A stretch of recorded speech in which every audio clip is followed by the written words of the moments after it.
I don't think I do compare, but she will definitely say, just focus on yourself. Even when I'm celebrating my friends and stuff, I'll be like, celebrating them, and she'll see it as, oh, they're doing well, but you're not.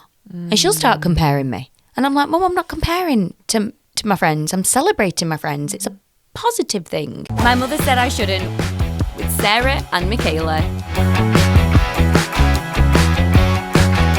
Welcome back to another episode of My Mother Said I Shouldn't with Michaela and Sarah. And we are sponsored by RO Pictures. Thanks, Cal. Always. Today it's my turn, and we're going to go in with My Mother Said I Shouldn't Compare Myself. Which I think I'm much better at now. And it's funny because I'll be telling her a certain story and she'll be like, oh, Michaela, don't compare yourself. And I'm not actually comparing myself. But she's projecting her comparisons onto me. And then sometimes she will compare me. So she'll be like, oh, how come you're not doing X, Y, Z? When I mention certain friends are doing certain stuff. So it's funny because I think she actually compares more than what I do. But then she tells me to, she doesn't say compare because I don't think I do compare, but she will definitely say, just focus on yourself. Even when I'm celebrating my friends and stuff, I'll be like, celebrating them, and she'll see it as, oh, they're doing well, but you're not. And she'll start comparing me. And I'm like, Mum, I'm not comparing to my friends. I'm celebrating my friends. It's a positive thing. But my mum, I think, has always struggled with comparisons. And that's why I wanted to bring it up, because she's a fine one to talk. But can I ask why you think that she does that? Why you think that she compares you when you're friends? Do you think it's like a protective thing? Do you think she's just making sure that you're not falling behind? Yes, exactly that. She doesn't want me to fall behind. I remember when I was at school, I came home and I said, oh, I got an A. And she went, okay, great. Did you get the top of the class? And I went, no. And she went, who did? And I said, oh, whatever her name was. And she said, why wasn't that you? Oh, that's harsh parenting, But my mum was always like that. Like, even when I told her, and she bloody loves you, and I said, oh, you know, Sarah got this gig, and she was like, why have you not got that gig? And I was like, can we not just celebrate Sarah right now? Because I don't live my life that way. Like, we're totally different people, and opportunities are endless, and I believe in, like, there's so much abundance in the world, and I'm so grateful for the opportunities that I've had. Although it's taken me quite a lot to get to this place. And I think I did used to compare quite a lot. I definitely did. Not even I think. I massively used to. But I do think it's a habit that I may have picked up from my mother, because my mum's a bugger for it. But it does come from a protection place from her. She wants me to do well. She always used to say, you need to have more go in you, Michaela. And you know me, I never stop. The person with the most go I've ever met in my life. But she could be why as well. Maybe that's another reason why you're brought up, like, the whole time you've been told, have more go, have more go. I mean, I've always had a lot of energy. I'm ADHD, so I've got a lot of energy. Yeah, but like you have a lot of go. Like for the average human, you're even with ADHD, like even you're on another level. But that doesn't come from, like, I'm never comparing myself to other people. That just comes from me having a certain standard for myself and enjoying the work. I get into flow. So I'm like, I get like addicted to it. I mean, Cal was saying this earlier, that he kind of gets addicted to his work as well. And I totally relate to that. I have to force myself to kind of switch off and relax. Otherwise, I could just keep going and keep going and keep going. So, but now I'm forcing myself to switch off and have that downtime. It feels easier. And my evenings, I let myself have my evenings off now, which I never used to before. But yeah, comparisons are things that my clients come to me all the time about. And what's helped me, one thing that's helped me, is really to stop focusing on things external to me. Because sometimes we get jealous of people for certain things that we don't even want. It's like, so get clear on what you want. And, you know, if someone's got what you want, then that's an amazing thing. That means that you can get it, you can access it. If they've got it, it's possible for you. So you can use that as a motivation to get there. And then quiz them, find out how they got that thing or how they got there, if that's what you want. You know, you talked about in the last episode, the glass skin thing. You know what I mean? Like, if someone's got glass skin or great skin, I ask him. Literally, I said it to a woman the other day. She was 52, She's a coach who I'm working with Coaching Heroes. And I could not believe it. I could not believe that she was 52 and I said, what are you putting on your skin? Because I want to know. And what was she putting on her skin? I don't know. She didn't answer the question. I think she just got a bit bashful. come in here telling me a 50-year-old's got amazing skin. Amazing skin. Right, you need to find out what she's I'll doing. find out. I need She to just know. kind of was like, oh, You you know. know. Just Yeah, most little bit of people- banana peel. Banana peel. Yeah, it's a thing. Yeah, banana peel. What? Really? Yeah. What, you just love I mean, that on? listen, this is another thing on social media. But banana peel, people are putting banana peel Do you on remember their when skin. people used to put pee on their spots? What? on their Jade spots? Goody used to say that. What? Pee was good for your spots. Pee? Your wee, yeah. And you dab it on your spots. I never did Stop. it, obviously, but Urea. Is it urea? That's in urea is urine? different, babe. That's is a chemical that helps your skin, I believe, retain moisture. Maybe that's what you're getting Urea. confused with, though. That's where you pee out urea. Well, there we go. But that's urea. different. So there's two different ureas, I believe. I don't think the urea that they put in skin products is Right. your pee. Cal needs 'Cause there to is urea. absolutely look this There's up urea right in now. skin Fact products. checking. Please fact check because we need to know. But Urea in skin products. yeah. Right, hang on. So urea in skin products, I'm pretty sure, helps you hold the moisturiser. It's I very used good. to use a cream called Eucerin. Eucerin. And they have certain creams within their range that have got urea in, and it's good for super moisturising and whatever. And you've got really dry skin. It's I'm really pretty sure they're not getting people to pee in a pot and then putting it in their products. good. You never know. Listen, like lipsticks and stuff, some of them, is it not bugs that they use for that to get Crushed the colours? bugs. You just never know what's in your product. It is, and that's another thing people trust that the products, like, no way would they be doing I that. wonder how many Hang bugs on a I've minute. eaten. How many bugs have I eaten? Aye, you're licking your lips. I lick my lips a lot. Yeah, people eat like insects, though, don't they? For like Yeah. nutrition, protein. Yeah, babe. they do. In different countries. Bit hungry. Have a little lick of your lips. But do you know, right? Comparison. Wait a minute, Cal, did you get that fact? Yes, so it is a thing. So according to Google, urea in skin products acts as both as oh God, this is a word I don't know, humectant. I can't spell this. Anyway, attracts and bind moisture for hydration and in higher concentrations to soften and exfoliate dry, scaly skin. Where is it connected to No, urine, Cal? I'm telling you. Don't be. I don't think it is. I don't think it is, but I'm just double checking because Where would they maybe- get this urine from? Like, would there be pigs? It's not derived from urine. There we go. See? It's a lab. Could you It's imagine? lab synthesized and does not come from animal or human urine. Thank Right, that's God. good to know. I feel like that's a really good thing that we've actually clarified. Because in case everybody's got by Eucerin and they're thinking, is this actually urine? I'm glad we clarified that. This is the problem with language, isn't it? We use the same words for different things. Yeah, I mean, Why do we do urea, that? urine, that's close. Well, Anyway, comparisons. That's interesting that your mum's obviously put that being But I think comparing a you lot of and- people compare, don't they? And I think it's a very natural thing to do because you don't want to feel excluded or left out, and you're trying to protect yourself. You're trying to protect your future. You're trying to feel secure. I think comparisons is a very natural thing. It's what you do with them that can potentially be harmful or beneficial. So if you see something that you want and that you like, and the comparison motivates you and encourages you to strive for that thing, amazing. If it makes you feel insecure and makes you behave in maybe a more negative way towards the person who has it or towards yourself, because then you can like beat yourself down, which isn't great either, then it's not great. But they always say, don't they, comparisons is a thief of joy. And one thing for me, it's like, what do I want in life? What are my values? Whenever I notice myself negatively, well, it doesn't really happen that much anymore. And I genuinely mean that. It used to be a habit that was very consistent in my everyday life, in my early 20s. I'll own up to it. But it's like anything you ingrain. If you repeat it over and over and over again, it's going to be really strong. If you don't, then it gets weaker. And I genuinely think it's got weaker. So it just doesn't happen anymore. But also I think it comes with like being kind of okay with where you're at. Have you ever had comparison stop you doing a thing completely? Oh, yeah. A lot, yeah. Loads. Many opportunities you've not taken or I've not taken because of it. I feel like, yeah. I thought someone else is better than me, so I better not. Or 100%. I'm not going to be as good as them, so let's not. 100%. I didn't go into acting until I was 24 because I was comparing all the time and I never felt worthy and never felt good enough.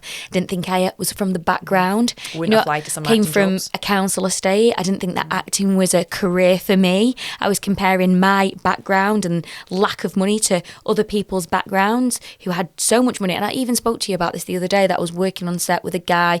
We're both from very, very different backgrounds. I grew up with no pennies to rub together. Like, my mum was literally scraping pennies on the table for food. And he grew up in a really rich and wealthy background.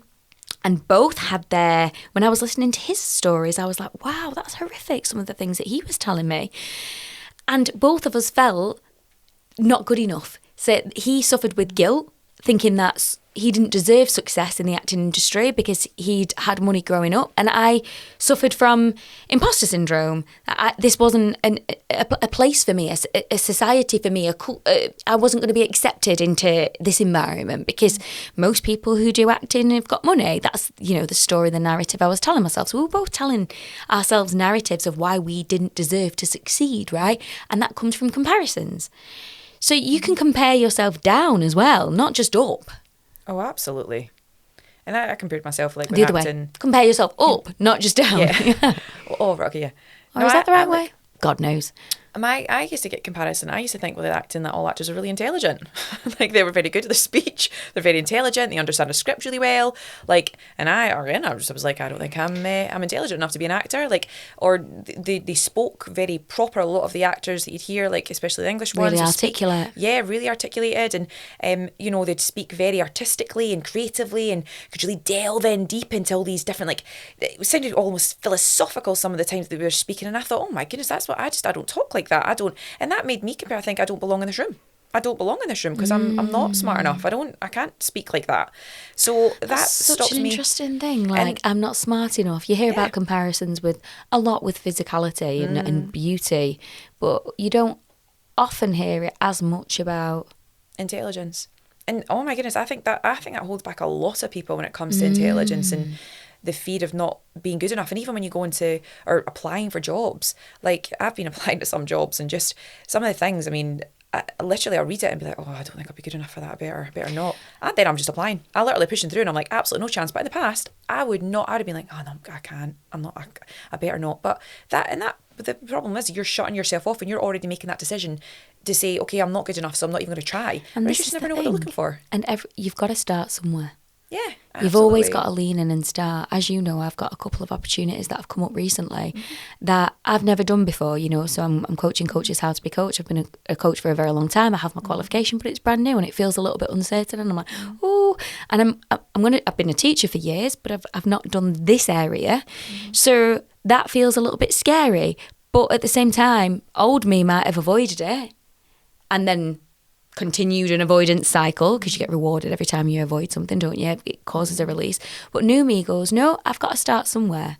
It's like, if we gave up trying to walk or trying to do anything in life, we wouldn't be anywhere. We have to start somewhere. We have to lean in. We have to override that desire to run or to avoid because something feels foreign.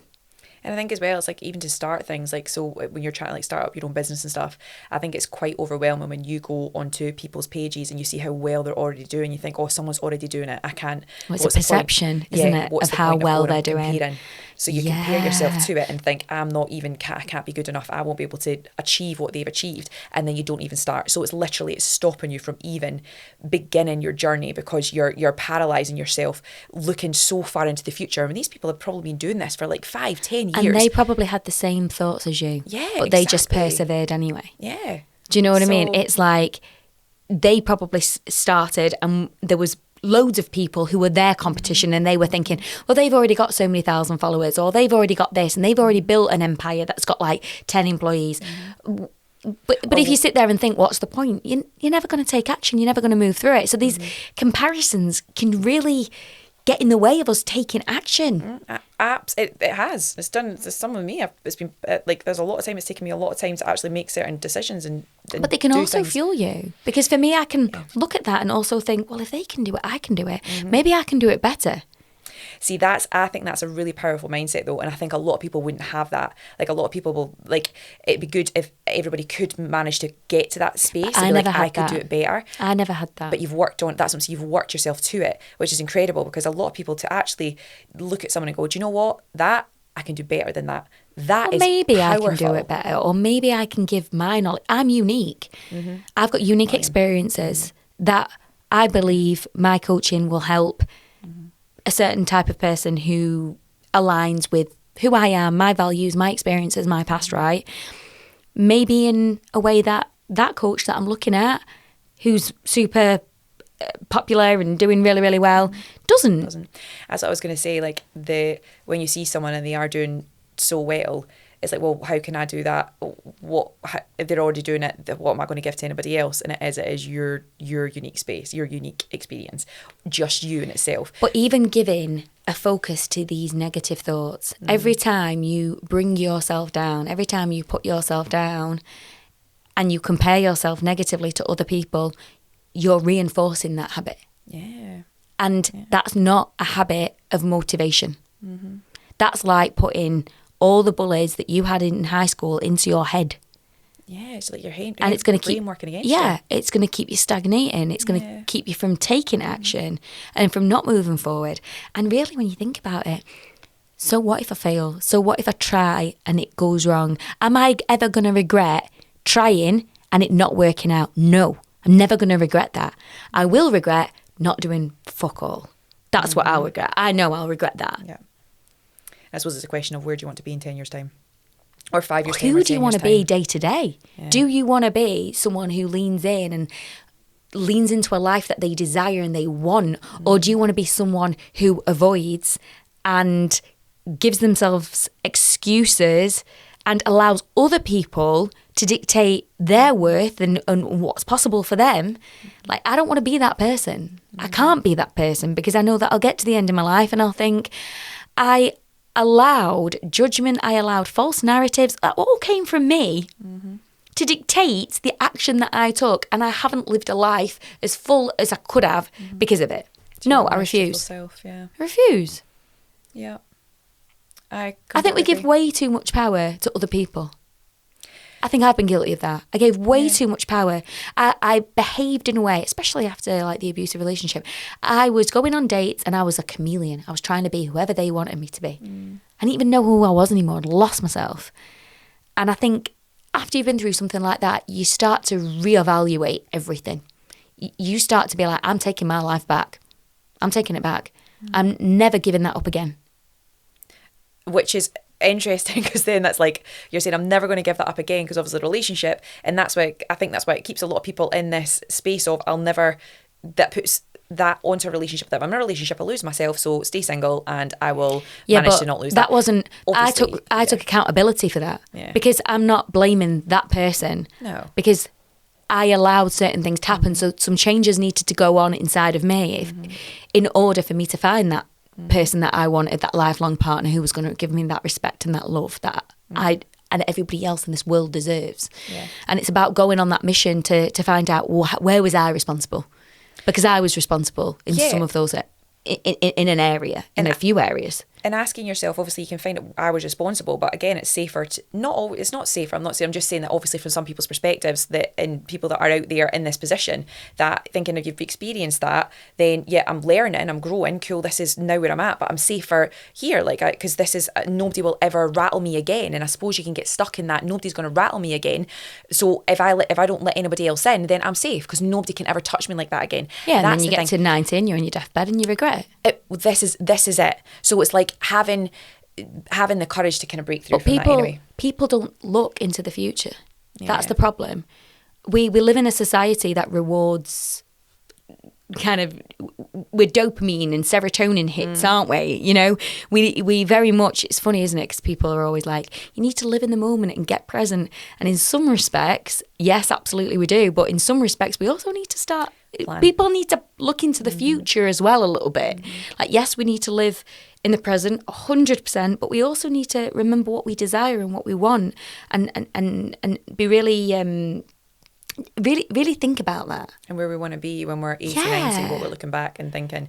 And I think definitely no regrets. We don't think about death very often. I don't think many people think about... I do. Oh, Cal. I don't think many people think about the fact that life can end. And I'm not meaning to be like dreary with that. I mean it in a way of life is short and it's a gift, and you get to choose day to day how you spend your time, which is the greatest currency that we have.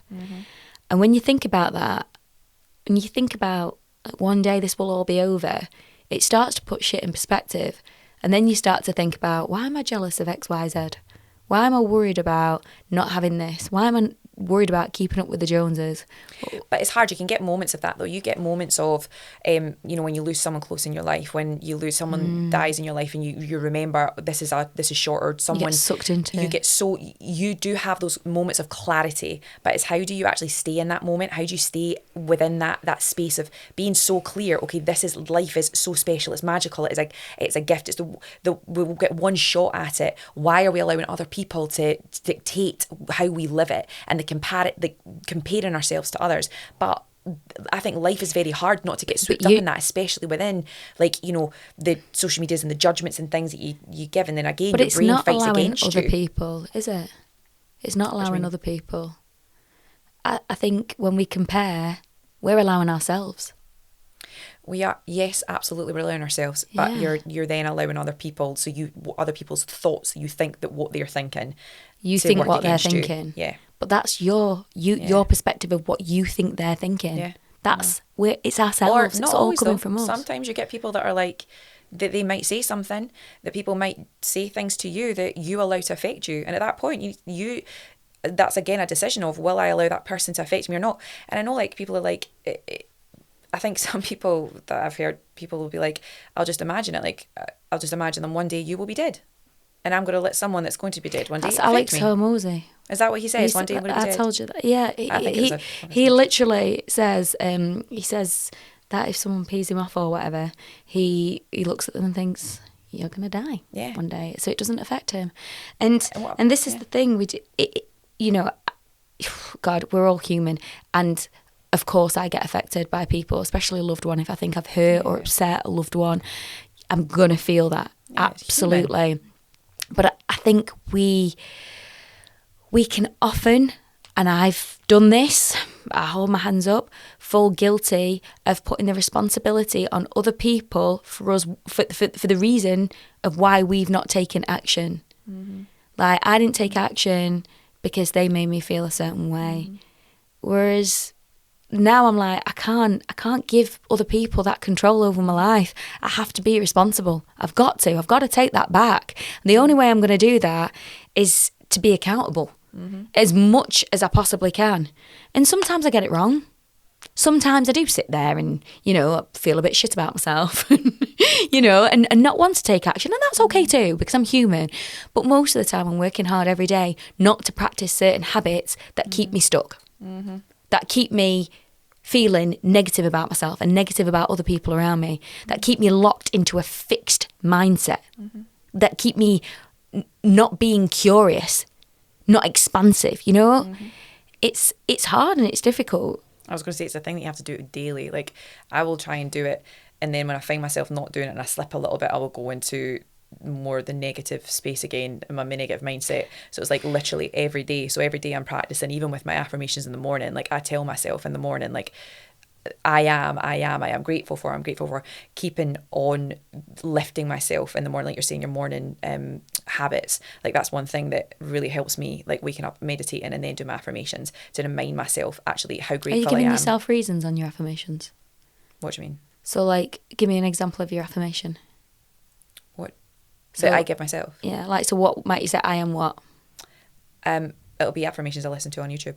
Ah, okay. So I'll listen. So it's like the first thing I listen to in the morning will be like the affirmations, and then certain things, like if I've got my journal, then I'll write my affirmation for the day. Like, I am grateful for my family. They provide me love. Like, is Yeah, it that? so with your affirmations, give yourself a reason. So when you're saying something like, I'm intelligent because, and then give a real reason to why you're intelligent. So you're providing evidence, proof. You're for it. providing evidence. Yeah. Because affirmations, in my experience alone, haven't really helped me. But when I say affirmations, so for example, something that I might do with my clients is, I might ask them if they want to do this exercise, and if they're struggling with a certain area of their life, be that public speaking or confidence or intelligence or thinking that they're intelligent, they might say, I'm intelligent because, and they give a reason and they say it out loud every day, or they type it, or they do whatever they feel is right for them, if they want to do it. They are in charge of what that looks like.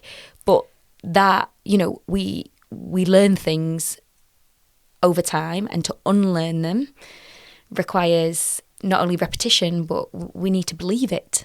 And you believe things through evidence. Yeah. So maybe try that. That might help.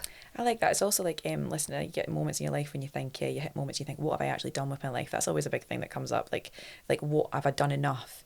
And then I'll write everything that I've done, and that's something that I've had to keep repeating because I'm like, I forget, so then I'll write my list again, It's or I'll mad, look isn't back it? at my list This and remind pressure myself as well that we put on ourselves to do enough. to live this life, like, so you don't, I think it's the fear of like regretting anything. So you think, if you've got anything on your list that you want to do to get it What done, would you regret? If you got to 90, what would you regret? I would regret not doing everything that I want to do in life. So what do you want to do? Oh my god, the list, okay. We will be here a while. Have you got a big But there's list?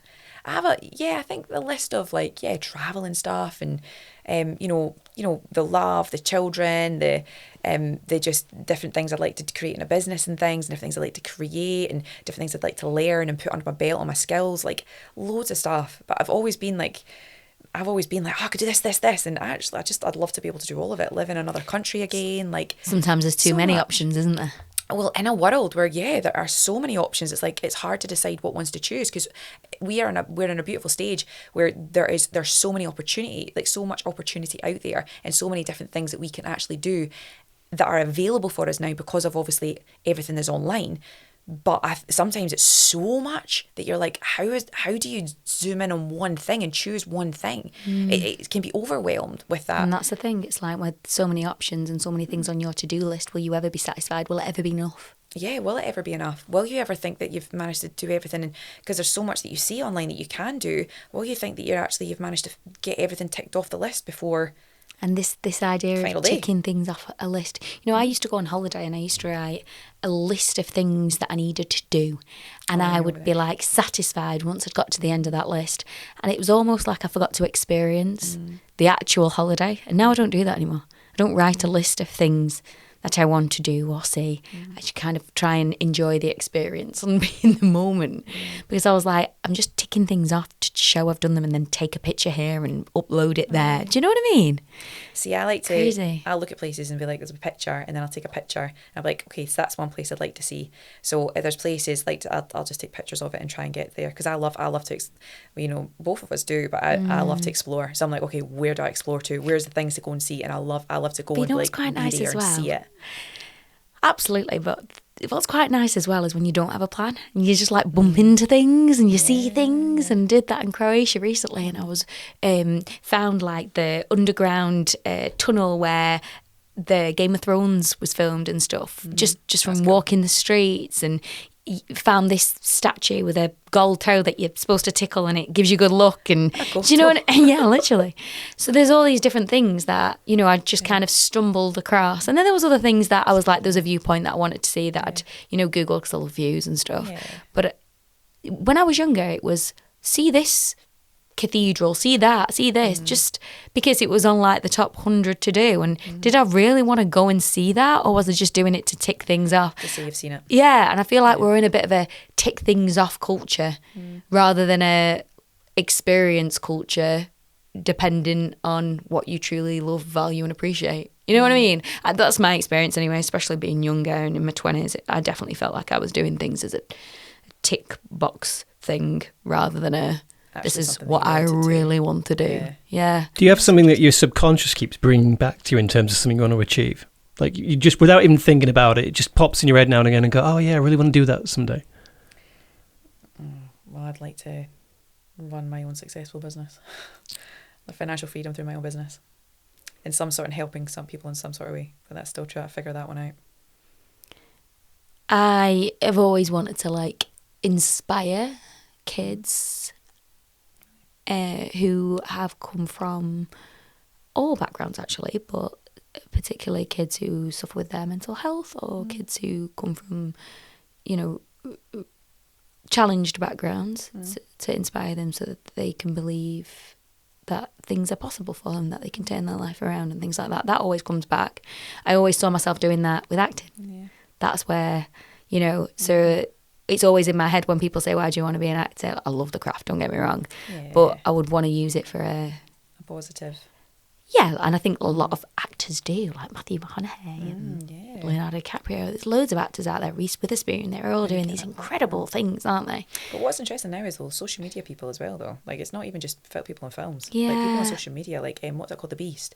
The amount of charity work he does. He's a YouTuber. Like, and he's very well known now. You know, it's like, it's amazing that there's other avenues now that you can become. It doesn't have to just be movie stars, film stars to really have that impact on people. Now you've got other ways that you can do it where people probably less so now, isn't it? Like, I don't know whether you get you remember when we were kids and you'd get like your proper big film stars, and I feel like it's not, the film stars aren't as it's not as strong, is it? It's the same with like boy bands like Boyzone and Westlife. Do you remember all them? And A1 and Blue, and then the S Club 7 and Steps and all these incredible bands that are all making a bit of a comeback, to be fair, aren't they? We don't seem to have that culture anymore. I wish we still had that culture, because that was fun. But now, well, that is fun. Now it's like, you know, my nieces anyway are like on the YouTubers. They know the YouTubers and that, and who make a lot more money, by the way. Like they make more money than your famous actors and your people out there that, you know, I don't even like. I mean, I don't know. Famous actors back when we were growing up were making a killing, and I bet loads of money. But YouTubers are making more. The top YouTubers make more money. Well, is that in comparison to? Because you think about like people like Westlife and stuff, they must have been rolling in it. And you know, Leonardo DiCaprio we mentioned earlier, Tom Hanks. I don't know Carl, do you know who's the most paid actor? There must be. Ever or currently? Currently. I'll look it up. Is it not Sydney Sweeney? Oh, she's doing well, isn't she? She's doing really well. She's smashing it. But that's also something, she's not really quite good at social media as well, though. And this is another area that people compare in their work, and especially working with actors in an industry which is so tough and so mentally taxing and draining. When you see someone doing well, sometimes that can make you feel like you're not good enough, or you're not getting the same opportunities. It can make you feel a little bit hostile, and I've been there and I felt this when I was younger, you know, so it's hard to keep that momentum and that positivity alive, I think, in an industry where there is a lot of comparisons. You know, you go to an audition and you're up against 20 people and you're getting a lot of rejections and so it's like, how do you manage that? How do you stay in your own lane? And that's what I'm always teaching my clients. Like, you aren't, I actually always say to them, I'm like, no one can play you better than you. So you're your own competition. So you just have to see, if you're not right for the role, you're not right for the role. It was never meant to be for you. But it's easier said than done. I think it's easier as you get into, you know, we're 15 years into the industry now, so it gets a lot easier. And when you're working on your mindset as well, you start to kind of find it a little bit easier to deal with that, and to focus on yourself and focus on your own lane, and not kind of work for validation or rely on the industry for an income. That's one huge thing that's transformed the way I see it. Okay, so this is on Wikipedia, so it has to be some citation, but we love a bit of Wikipedia. Have a guess who you think might have been the highest paid actor in 2024. Oh God, I've got no idea. You know, Jennifer Lawrence.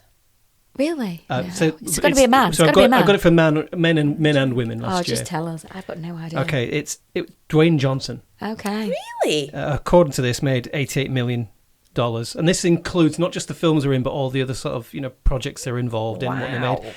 And 88 million. Actress was Nicole Kidman. Oh, she's in everything right now. Love Nicole. Yeah, but there's massive differences. So, for example, in 2021. It's Dwayne Johnson again, but Reese Witherspoon. Reese Witherspoon. But so here's the difference. Nicole Kidman apparently last year made $31 million. Reese Witherspoon in 21 made $115 million. So Wow, it just massive discrepancy. Yeah. And it just goes Major to show the discrepancy. industry, right? Yeah. It's reduced Yeah. by A lot. a fifth. Is that a fifth or a quarter? It's quite a lot. It's a lot. Quite a lot. Yeah, a fifth, I think. That's crazy. That is crazy. I do wonder what's going to happen with the industry at the minute, because it has been a tricky time, hasn't it? And with YouTube and with everything That's what I'm else. saying, it's competing with it all. It's not just the only So thing then that's running competition now. within Yeah. the different media medias. forms. Because you'll see people that instead of like watching films and stuff, they now just sit and watch like YouTube videos on the buses Yeah. and stuff. They're not set watching TV series. You can't blame them. I've got a YouTube subscription. Yeah, like there's so much interesting stuff on there. So yeah, I think like you are competing with a lot more media now out there. But yeah, I do feel like comparison. I think what you're saying, the acting industry, it can be really difficult in the acting industry and also to stay in it. But it's interesting because I always thought like that the acting industry was harder to get into than other industries. But actually, when you speak to people in different places like finance and property and things, it is so competitive in all the areas as well. So really, law is really bad. right? So to get into these high flying jobs, you think like I would always think, oh, the acting's the hardest, the actors industry is the hardest. It's not. Every industry is really hard to get to your top jobs and to peak in those areas. I mean, if you think how many CEO positions are there in like a tech company, like there's not that many compared to the number of people that are probably chasing that position. So really, everybody's in the same position. And the It's not. comparisons in them jobs, because you're working in Oh, such my close goodness. proximity Yeah. with each other. Yeah. I imagine there is a lot of people treading on each other to get to where they want. You know what I mean? I don't know, because I don't work in a corporate setting. I obviously work with corporate clients, but I don't work in that setting personally. But you can imagine that the comparisons and the competition is fairly rife in those industries as well, Really rife. especially right now, where I feel like most industries across the board seem to be struggling. I don't really know an area that seems to be booming right now. AI. Oh, well, yeah. Get AI yourself is- into AI. But then, I mean, how many jobs are actually in AI? Because AI is doing it for you. Do you know what I mean? So, And yeah, this is the it's thing. difficult. People will be like, I'm going to be an AI wizard, or what, I don't even know what you call them. And then they might compare themselves and be like, oh yeah, but this person's been doing it for longer. Why would they hire me, and talk themselves out of it? So then they're stuck in stagnation. And where do they go, right? It's just a bloody cycle. Comparison is the devil. Well, it can be the devil. or It can be a very be good thing. if not utilised Yeah. effectively. And it certainly was for me. Like what Carl said earlier, has it ever held you back? It's held me back from talking to guys that I wanted to date, putting myself out there romantically, putting myself out there in a work capacity, in an acting capacity, putting myself out there with my coaching for ages to begin with. I didn't do that. It took me a couple of years to really get going with that. I played it safe for years with clothes. I didn't want to like stand out too much. Do you know what I mean? Like it's at comparison with the way that you do your makeup, your hair. My hair, when I was growing up, you know, I used to compare myself all the time because I didn't feel normal, because I was ginger. Comparisons financially. It's in all areas. And if you allow it, it can consume you and make you feel really, really inadequate. It can stop you living your life. It can stop really you living can. life the way you want to live, and it can stop you doing the things that you want to. And as you said, we've all been in that space. We all are there. I'm sure there's so many people that are still in that space. And even if when you do manage to push through that and manage to push through the comparison in different areas, there's still other areas that maybe you're still like, oh, I'm not realizing, but I'm not pushing through that comparison. So it's a case of managing to Live with it. live with it And utilise push it as through effectively as possible. Yeah, and again, I think it is like just think about what do you not want, what do you don't live with the regret. Don't let other people dictate your journey. Yeah, and try not to don't allow focus that. on it. Try not to focus on other people too Yeah. much. Bring it back to yourself. Yeah. Bring it back to your desires and why you are enough, and remember that moving forward. And celebrate other people. I think celebrating And be genuinely happy for them. being like, that is incredible, because as you said earlier, like if someone has managed to do that, that means that it's possible for you. And I think that is such a beautiful thing to be like, oh my God, that's incredible. Like obviously a genuine love for whatever anybody's managed to accomplish, but then also amazing. Well, if you can do it, then there's also the possibility I can. And again, just think more that there's enough out there for everybody. And I think it's that's what I live by. I'm like, there is enough out there, so I don't need to think, oh my God, there's only that one part, and if I don't get that, then that's it. Like, I can't do this anymore. Like, there's so much more out there. There's so much opportunity. And if you just allow think yourself, expansively, I should say. if you allow yourself, yeah, exactly, think expansively. But if you allow yourself to really feel positive and amazing for someone, it feels great, especially someone you love. Yeah. You know, when someone you care for or you love is doing really well, if you celebrate with them, and I mean really celebrate with them, it feels amazing. Rather than 22-year-old me who used to feel jealous or rubbish. And I remember, I think I even said this to you when I went on my mindset journey. When you got a role or when you had an audition, it would come up for me, but not because of what you think. And I realised that it came up for me because I was scared you'd leave. Yeah. So it's funny what it brings up, isn't it? It was like a jealousy of, but it wasn't even a jealousy. It was more of an insecurity of fear. Yeah, that if you get that job, then you're going to leave me. You're not going to want our friendship anymore, which is so silly. And now I'm like, Jesus Christ, can't wait till you get that job and I'm there with you. Do you know what I mean? Like, just parading next year and celebrating with you, or you know what I mean? Like, I couldn't think of anything else more that I'd want than you to be happy. And that's what it is. You're not thinking about, in that moment, try not to think about yourself. Try and think about how amazing it is for that other person. How they're feeling in that moment. Right, and how incredible that is, and attached to that energy. But it's easier said than done, and I think it takes practice. And I think you have to change habits. I know that I certainly did. I had to change the way that I was thinking about things. I had to reframe things. I had to reframe the way that I saw myself as well. It's a long journey. It is a long journey, but it's possible. And the fact that you've done it, and I've done it. I've been working with you a lot as well. So But don't get me wrong. Of course, sometimes I still feel the sting of it. I ain't perfect. It's a natural human thing, though. You are literally, for survival, you compare. It is a survival thing. You have to compare with the people around you to be in a society where you are accepted. Like, you compare, and it's just, again, it's how do you work that in the modern society now, where there's so much comparison put in your face constantly. Because even when you go to bed, you're scrolling, and the last thing you see is, like, I don't know, like someone that's successful that looks like they've just, I don't know, they've been phenomenal. Their face is phenomenal. You think, oh, you look really good. Do you work out every day? Like, and then, okay, well, good night, cool. And now you're sleeping, like, thinking, so it's the world it's hard. There's so much comparison in it now, but makes it is you how you navigate sometimes it. kind of think, what would my life be without social media if I just put that down? I try not to scroll too much. I don't watch much of the news. Try and put that away. Yeah. It's hard, though. It's hard to do that. Is. Yeah. It's difficult to kind of switch off from all that external noise. It is. But I'm intrigued to know your thoughts. Yes. What are your thoughts on my mother said I shouldn't compare? Do you compare? How do you cope with that? What do you do that you found that helped you? And as always, thank you so much for listening. If you like this episode, please like, share and subscribe, and we'll see you soon. Bye. See you soon, guys. Bye.